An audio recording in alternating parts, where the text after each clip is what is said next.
تعارف امیر اہل سنت دامت برکاتہم العالیہ شیخ طریقت امیر اہل سنت بانی دعوت اسلامی حضرت علامہ مولانا ابو بلال محمد الیاس عطار قادری رضوی دامت برکاتہم العالیہ 26 رمضان شریف 1369 ہجری بمطابق 1950 عیسوی میں پاکستان کے مشہور شہر کراچی میں پیدا ہوئے۔ تصنیفات الحمدللہ آپ دامت برکاتہم العالیہ نے کثیر کتب و رسائل تحریر کیے ہیں، جن میں سر فہرست مایہ ناز تالیف فیضان سنت، نیکی کی دعوت، غیبت کی تباہ کاریاں اور کفریہ کلمات کے بارے میں سوال و جواب، اور نماز کے احکام و فضائل پر مبنی کتاب نماز کے احکام فیضان نماز، اور ماہ رمضان کے فضائل و مسائل پر مشتمل کتاب فیضان رمضان ہے۔ نعتیہ کلام آپ دامت برکاتہم العالیہ نے حمد و نعت کے علاوہ صحابہ کرام علیہم الرضوان اور بزرگان دین رحمہم اللہ کی شان میں مناقب تحریر فرمائی۔ آپ دامت برکاتہم العالیہ کا مجموعہ کلام وسائل بخشش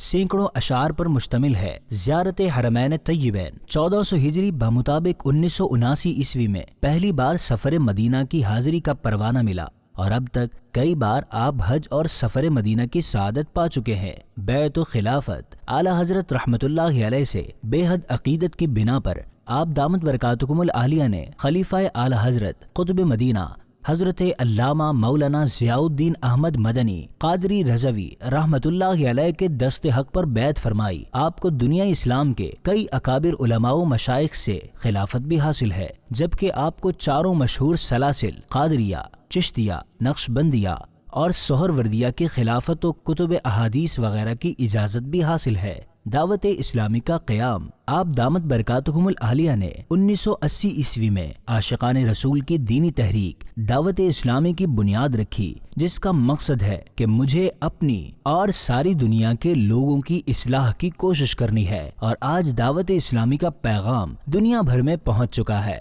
اور یہ تحریک کم و بیش 80 سے زائد شعبجات کے ذریعے سنتوں کی خدمت سر انجام دے رہی ہے۔ اللہ پاک کی بارگاہ میں دعا ہے کہ امیر اہل سنت دامت برکاتہم العالیہ کو صحت و تندرستی اور درازی عمر بالخیر عطا فرمائے، آمین۔